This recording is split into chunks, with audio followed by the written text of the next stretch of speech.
살아계신 하나님 아버지, 감사와 찬송과 영광을 올려드립니다. 하나님의 은혜로 오늘도 저희들의 생명을 연장시켜 주시고 새로운 한 날을 허락하시고 건강도 주셔서 저희들의 발걸음을 아버지의 집으로 옮겨주셔서 하루를 시작하며 하나님 앞에 찬송을 올려드리며 기도를 드리며 저희들의 마음을 하나님 앞에 토로하며 또 생명의 말씀을 듣는 이 복된 자리로 저희를 인도하신 아버지 감사합니다. 이 시간 하나님 앞에 나온 한 심령들의 눈과 귀와 입술과 마음을 주장하셔서 하나님의 말씀을 온전히 듣고 받고 보고 화답할 수 있는 시간 되어지도록 성령 하나님 이 시간을 주장하여 주옵소서. 아버지 말씀하여 주옵소서. 저희가 듣겠습니다. 예수 그리스도 이름으로 축복하며 기도 올려옵나이다. 아멘.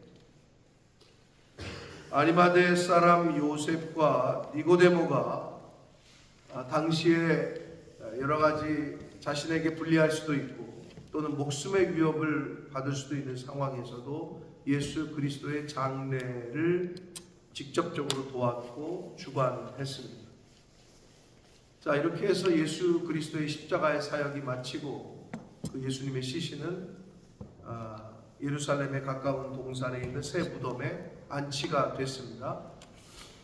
그래서 이제 안식 후 첫날 금요일날 돌아가셨고 토요일이 안식일이었고 안식 후 첫날인 일요일 즉 주일에 이 무덤에 간 사람이 있었으니 11 제자 중에 한 사람이 아니고 막달라 마리아와 여러 여인들, 오늘 요한복음에는 막달라 마리아만 나오고 있는데 다른 공간 복음 마태, 마가, 누가, 요한의 기록에 누가 복음의 그 기록에 의하면 다른 여인들도 같이 갔습니다. 자, 거기서 이 막달라 마리아가 무덤에 와서 돌이 무덤에서 옮겨진 것을 보고 시몬 베드로와 예수께서 사랑하시던 그 다른 제자는 사도 요한 자신을 말합니다. 에게 달려가서 말하되 사람들이 주님을 무덤에서 가져다가 어디 두었는지 우리가 알지 못하겠다. 여기서 우리가 라는 표현을 썼잖아요. 그러니까 막달라 마리아 혼자가 아니었다라는 거고 마태복음, 마가복음, 누가복음에 의하면 다른 여인들도 함께 했다라는 거예요. 자, 그런데 이 제자들의 모습은 뭐 온데간데 없고 보이지도 않아요. 여기서도 안식 후 첫날 찾아갔던 사람들은 여인들이었다. 자, 그 중에서 이 막달라 마리아가 그 무덤을 빈 무덤을 발견하고 이제 제자들 특히 베드로와 요한에게 달려가서 그 소식을 전합니다. 처음으로 빈 무덤을 발견하고 제자들에게 가서 알렸죠. 이게 바로 파수꾼의 역할입니다. 파수꾼이 무슨 적군만 오는 것만 알리는 게 아니라 이 빈 무덤의 이 상황을 제자들에게 달려가서 알립니다. 이런 열심이 있었다는 거죠. 이 여인들에게. 막달라 마리아에게. 예수님이 죽었네, 이제 끝났네 하고 포기했던 것이 아니라 그래도 그 사모함과 간절함 또 예수님을 향한 사랑함, 스승을 향한 주님을 향한 그 마음이 있었기에 이 빈 무덤을 발견했다. 근데 이 막달라 마리아가 또 어떤 역할을 감당하냐면 제자들에게 2번 달려가는데 이제 11절, 오늘은 우리가 본문으로 보고 있지 않습니다만 월요일에 보게 될 그 본문에는 부활하신 예수 그리스도를 만나는 은혜를 입어요. 그래서 또 부활하신 예수 그리스도를 만났고 부활하신 예수 그리스도께서 제자들에게 전하라 하신 말씀을 그대로 또 달려가서 다시 전해요. 이게 파수꾼이에요. 주님의 말씀을 그대로 가서 전해요. 또 그 역할을 감당해요. 누가? 막달라 마리아. 근데 그 여인이 누구예요? 7 귀신 들렸던 여자예요. 주님을 만나기 전에는 세상에서 이리 치이고 저리 치이고 아주 괴롭게 살던 여인이에요. 그런데 그 여인이 부활하신 예수 그리스도를 처음 만나는 은혜를 입었고, 그 부활하신 예수 그리스도를께서 하신 말씀을 전하라 하신 말씀을 가서 전하는 그 사명과 역할을 감당합니다. 제자들이 아니었다. 오늘날로 말하는 사도들이 아니었다. 이것이 우리에게 주는 교훈이 굉장히 큽니다. 자, 그리고 이제 오늘 본문에서 10절에 빈 무덤을 발견하고 난 베드로와 요한이 어떻게 했어요? 이에 두 제자가 자기들의 집으로 돌아갔다. 집으로 돌아갔다고. 집에 갔어. 무덤이 비었네. 뭐 여러 가지 생각이 있었겠지만 아무튼 돌아갔어요. 그런데 막달라 마리아는 그 무덤을 지켜요. 끝까지. 11절에 월요일날 여러분이 보시게 될, 들으시게 될 말씀에 마리아는 무덤 밖에 서서 울고 있더니, 아니 제자들도 집으로 돌아갔는데 이 막달라 마리아는 왜 끝까지 남아 있었어요? 뭐 여러 가지 생각이 있었겠죠. 뭐 사람들이, 시체 훔쳐간 사람들이 다시 가지고 올래나, 또는 뭐 아니면 그냥 그 자리를 지키고 있었어요. 그랬더니 천사를 만나게 되고 부활하신 예수 그리스도를 만납니다. 여러분, 이거는 쉽지 않습니다. 이제는 제자들도 다 끝났다고 생각을 하고 집으로 돌아갔는데 이 여인은 끝까지 남아있어요. 포기하지 않는 사람이 중간에 스스로 포기하지 않으면 이기게 됩니다. 그래서 요즘 그러잖아요. 강한 자가 이기는 게 아니라 끝까지 남아있는 자가 이기는 거다. 뭐 이런 얘기를 한다고. 그러니까 포기하지 않는 게 제일 중요합니다. 신앙생활에 있어서. 근데 그런 대표적인 전형이, 샘플이 바로 마리아다. 자, 빈 무덤을 발견한 것도 마리아였고, 달려가서 알려준 것도 마리아고, 부활하신 예수 그리스도를 만나서 부활하신 예수 그리스도의 말씀을 또 다시 달려가서 전한 것도 마리아였다. 자, 오늘 본문으로 돌아와서 자신들이 발견한 빈 무덤을 제자들에게 알렸고, 베드로와 사도 요한이 무덤으로 뛰기 시작합니다. 4절, 둘이 같이 다름질하더니 그 다른 제자가 베드로보다 더 빨리 달려가서 먼저 무덤에 이르렀다. 자, 베드로와 요한 중에 누가 빨랐던 거예요? 요한이 빨랐어요. 왜 그랬을까? 뭐 달리길 더 잘했겠죠. 그러나 상식적으로 추론할 수 있는 건 베드로보다 사도 요한이 젊었어요.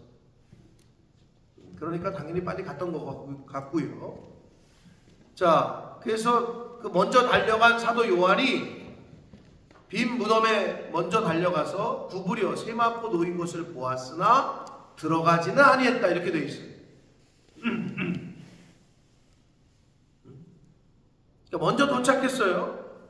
그러면 진짜 돌이 굴려져 있고 들어가서 확인을 해야 되는데 요한이 들어가질 않아요. 이렇게 바깥에서만 봤다는 거야. 이거에 대해서 학자들은 그래도 수제자인 베드로에 대한 예의였다. 어떤 사람은 베드로가 나이도 많고 또 그 제자들 사이에서도 약간 위치도 있으니까 먼저 들어가지 않고 기다렸다라고 주장하는 사람도 있고요. 뭐 그럴 수도 있겠죠. 왠지는 성경에 나와 있진 않으니까. 그러나 또 어떤 사람은 두려웠을 것이다.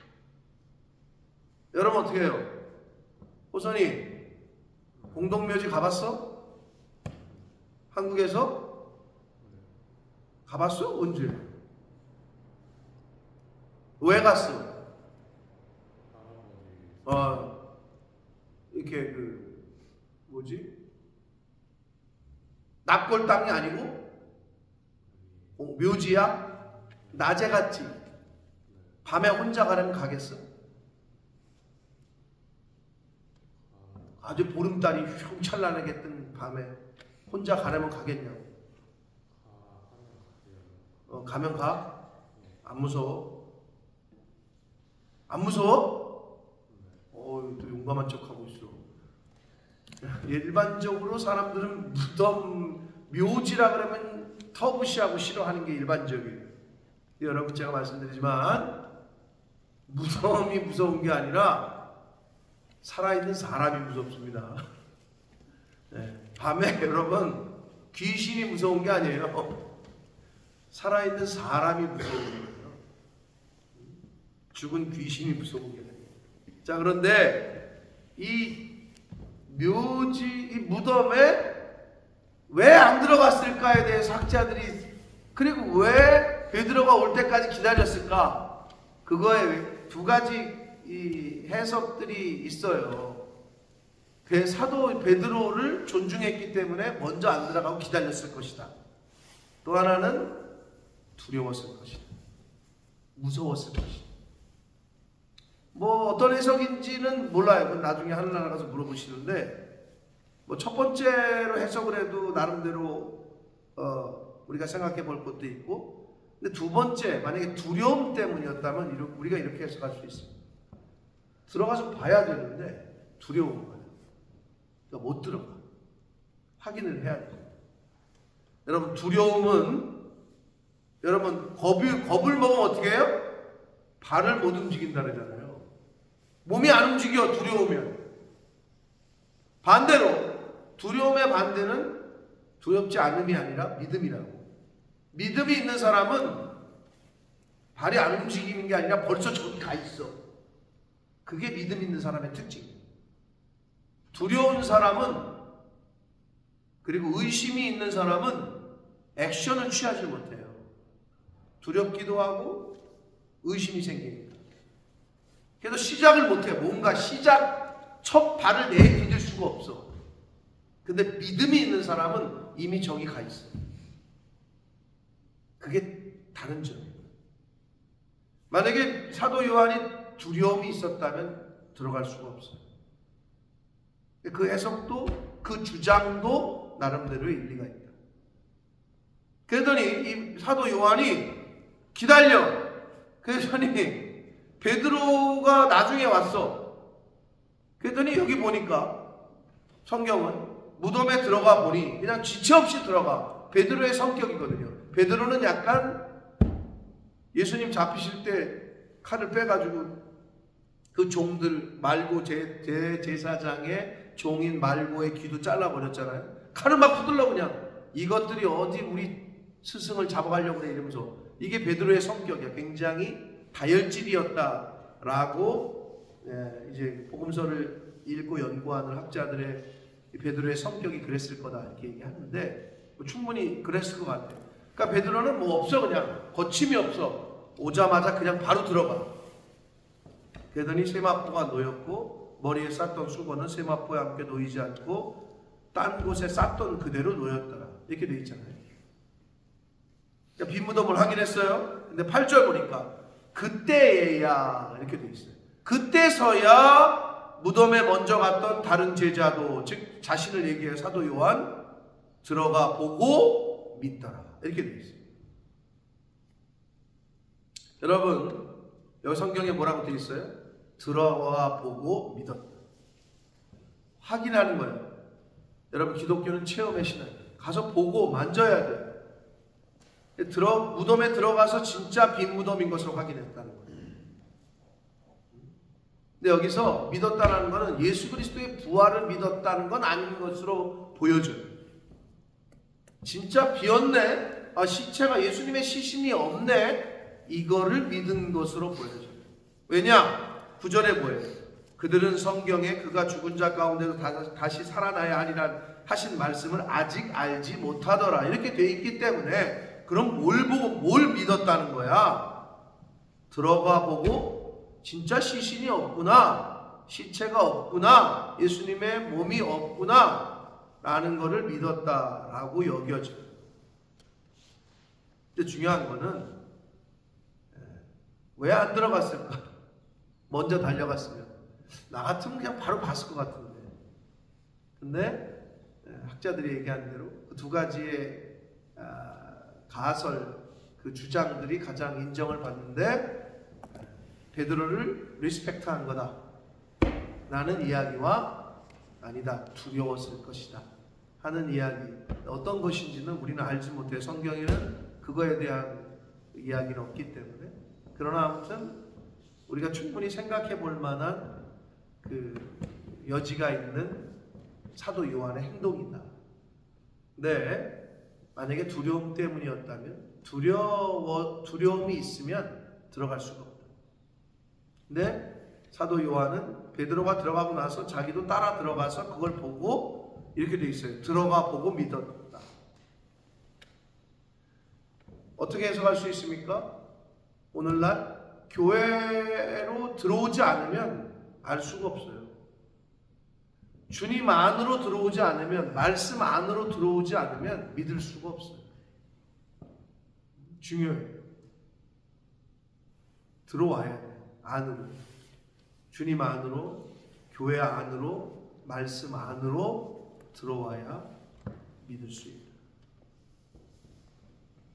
자, 이에 두 제자가 자기들의 집으로 돌아갔다. 이렇게 되어 있다. 집으로 가버렸어요. 그런데 막달라 마리아는 제자들도 갔는데 안 갔다. 끝까지 그 무덤을 지켜요. 왜 그랬을까? 갈 데가 없어서 그랬을까? 아니겠죠. 안타까움과 여러 가지 감정이 섞여 있겠지만 예수님의 시신을 없어진 것에 대한 슬픔과 또는 간절함과 안타까움과 이런 것들이 섞여 있었겠죠. 그래서 그 앞을 지키고 있었다. 그랬던 마리아가 부활하신 예수 그리스도를 만나게 됩니다. 여러분, 끝까지 포기하지 않아야 은혜를 입습니다. 그리고 끝까지 포기하지 않아야 체험합니다. 부활하신 예수 그리스도를 그래야 만난다고, 하나님의 은혜를 그래야 경험한다고. 근데 중간에 포기를 해, 다들.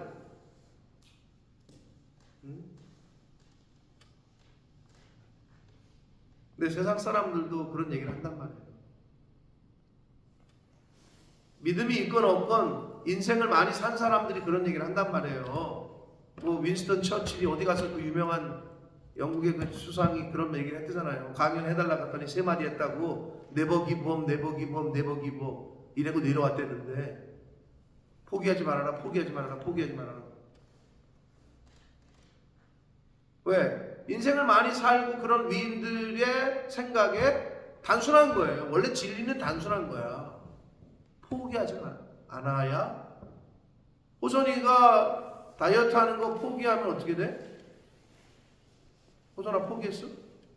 어제 밤에 뭐 먹었어? 밥?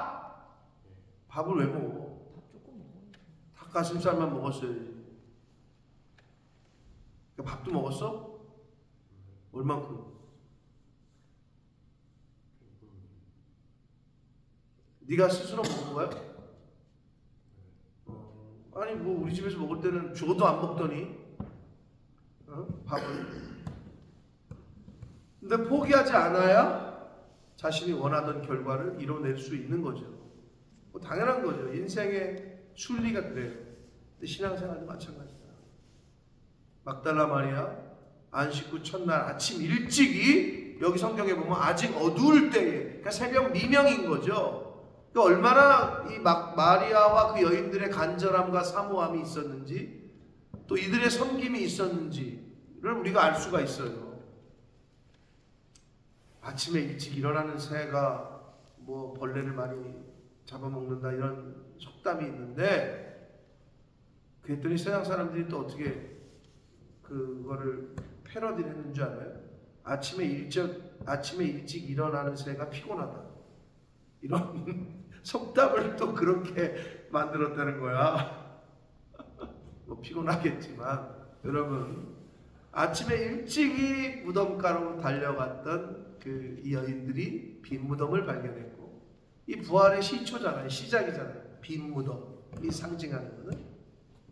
그리고 그 여인들이 부활하신 예수 그리스도를 만나게 됩니다.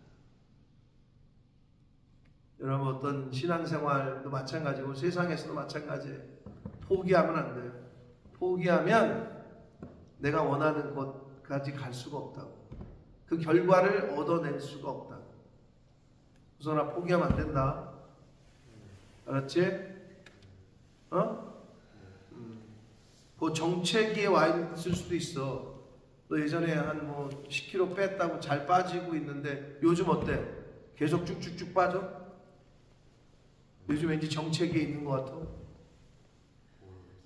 모르겠어. 몸무게 재고 말이야. 잘 안 빠져? 안 빠지는 이유가 있어. 먹으니까 안 빠지는 거야. 먹으면 안 빠져. 조절을 해야지.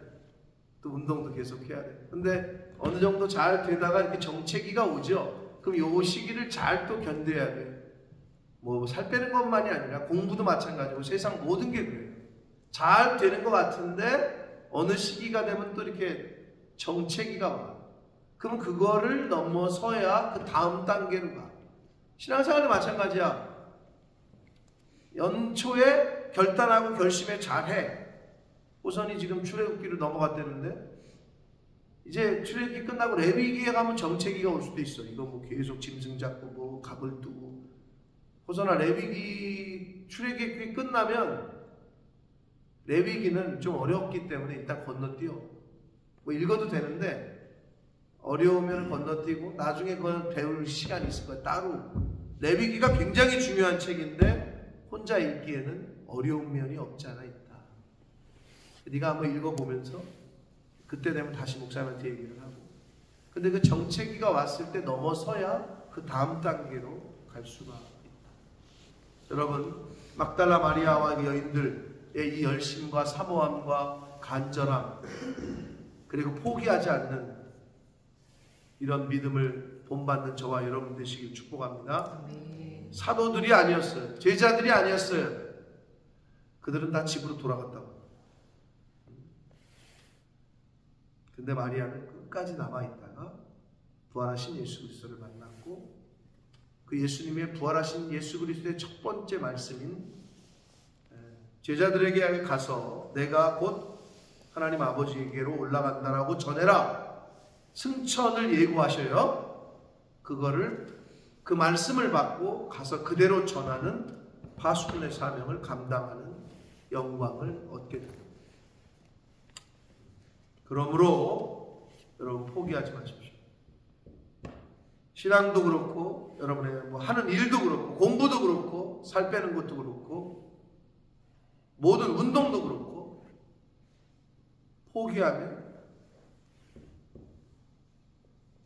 아무것도 뭐 이룰 수도 없고. 그래서 신앙생활과 별개로 어떤 성공했던 사람들의 이야기는 뭐예요? 포기하지 말고 실패를 해라. 끝까지 해보라는 거죠. 실패를 하더라도 포기는 하지 말라. 근데 참 경험한 사람들의 이야기죠. 근데 실패가 두려워서 시작도 안 하고 끝까지 가보지도 않아. 어차피 실패할 건데 라는 생각, 부정적인 생각. 어떻게 그런 믿음이 이렇게 있는지 모르겠어. 가보지도 않았는데, 왜? 해보지도 않았는데 실패할 거라는 믿음은 어디서 오는 거예요 도대체? 될 수 있다고 믿고 하는 거지. 실패하더라도 포기는 하지 마셔. 실패하면 그게 경험이 됩니다. 그리고 거기서 얻는 것들이 있어요. 근데 포기하면 아무것도 얻을 게 없어요. 막달라 마리아 이 여인들의 모습을 통해서 오늘 교훈을 받게 됩니다. 목사들이 아니었어. 즉 사도들이 아니었어. 그 당시에 아주 하찮게 취급도 잘 못 받던, 그리고 귀신 들려가지고 고생했던 그런 여인이었다. 그 여인이 부활의 첫 증인이 되게 됩니다. 오늘날 신앙생활 하시는 저와 여러분에게 이 막달라 마리아와 이 여인들이 갖고 있었던 간절함과 사모함과 헌신과 섬김이 저와 여러분에게도 있게 됩니다. 예수 그리스도 이름으로 축복합니다. 아멘. 살아계신 하나님 아버지, 감사와 찬송과 영광을 올려드립니다. 아멘. 아버지 하나님, 오늘도 저희들의 생명을 연장시켜 주시고 새로운 한 날을 허락하셨습니다. 하루를 시작하며 저희들의 발걸음을 아버지의 집으로 옮겨 주셨습니다. 오늘 말씀을 통해서 또 교훈하십니다. 막달라 마리아와 그 여인들이 어떻게 빈 무덤을 발견하고 또 부활하신 예수 그리스도를 만날 수 있었는지, 그들의 열심과 그들의 헌신과 그들의 포기하지 않는 그 믿음을 저희들이 오늘 말씀을 통해서 교훈받았습니다. 아버지, 당시에 아주 세상 사람들에게 멸시당하고 천대받던 7 귀신이 들려서 아주 고통스러운 인생을 살던 그 여인이 예수 그리스도를 만나 부활의 증인이요 영혼의 파수꾼의 사명을 감당하게 되는, 인생 역전하게 되는 모습을 보게 됩니다. 부활하신 예수 그리스도를 처음으로 만나는 영광을 얻게 됩니다. 아버지, 우리의 신앙생활, 우리의 이 땅에서의 인생이 어려울지라도 힘들지라도 포기하지 않게 해주시고, 중간에 포기하지 않고 하나님께서, 우리 주님께서 내가 너와 영원히 함께 할 거다 하신 그 약속의 말씀을 믿고 끝까지 내 자리를 지킬 수 있는, 끝까지 주신 사명을 감당하는, 부르시는 그날까지 끝까지 할 수 있는 제가 되게 해주시고, 이 자리에 있는 새벽 성도들, 이 말씀을 듣는 하나님의 백성들, 자녀들 되도록 주님 은혜 내려 주옵소서. 예수 그리스도 이름으로 축복하는 기도를 드립니다. 아멘. 하늘에 계신